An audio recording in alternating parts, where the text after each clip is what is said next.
On en vient au dossier de ce journal. Il s'intéresse à l'école de la seconde chance offerte aux détenus de la ville de Tinkodogo. Les prisonniers y apprennent des métiers, notamment le tissage, un savoir-faire qui se vend comme des petits pains. C'est en tout cas ce qu'espèrent les apprenants de cette prison. Suivez ce reportage tourné au sein de la maison d'arrêt de Tinkodogo et signé Yacouba Gamene et Oumar Zombré. Des sacs de toutes les tailles et de couleurs, mais aussi des chaussures, voici quelques échantillons fruits de la créativité de ces femmes, pensionnaires de la maison d'arrêt et de correction de Tinkodogo. Le tissage est l'une des activités qu'elles ont apprises en milieu carcéral en attendant le jour de leur libération. Cette jeune femme, que nous appellerons Fatih, est arrivée à la prison de Tinkodogo il y a près d'un mois. Hier, simple spectatrice, aujourd'hui, elle tisse son tout premier sac sous le regard de la monitrice. J'ai commencé dans peu de temps, ça ne vaut pas encore un mois que j'ai commencé à faire. Bon, c'est un peu difficile, mais quand tu apprends seulement, c'est devenu facile. Comme je ne savais pas encore faire, c'est ma première fois comme ça que j'ai pu maintenant faire. Vraiment, c'est utile. Aïda, nom d'emprunt que nous avons donné à cette femme, purge sa 3e année de peine.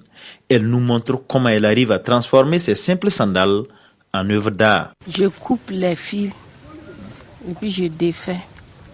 Les fils que j'ai défaits là, ça y est dedans, je peux prendre vous montrer. Et puis je natte. Je natte comme mèche qu'on natte. Puis je prends ça, je perce ici. Je mets le morceau de fil, je tourne. Ces bidons, porte-clés, stylos à billes et petits paniers ont été soit fabriqués ou décorés par ces jeunes hommes, eux aussi pensionnaires de la maison d'arrêt et de correction de Tinkodogo. Ça fait 12 mois que je suis ici. C'est dans 12 mois que j'ai appris à tisser les bidons. C'est une commande. La personne là s'appelle Yabré. Puis il m'a dit de tisser et écrire son nom. Le savoir de ces femmes et de ces jeunes a dépassé le cadre de l'enceinte où ils sont retenus. Les clients viennent parfois de la ville chercher ces produits. Il faut dire que la plupart de nos clients sont les visiteurs, ceux qui ont des parents détenus ici qui viennent, et il y a les détenus eux-mêmes qui achètent pour leurs proches. Il y a également des gens de l'extérieur, lorsqu'ils sont de passage, ils lancent la commande également. Ça c'est 300 francs. Ce que nous vendons ici. Le bidon là c'est 1000 francs. Les paniers là, ça c'est les 5000. C'est ça. 5000. Nous on trouve ça aussi. On paye de notre cycle de Lipton pour avoir matin, chauffer l'eau, boire. Le choix des activités pré-professionnelles des détenus se fait en fonction de leur profil. Certaines de ces activités sont contraignantes.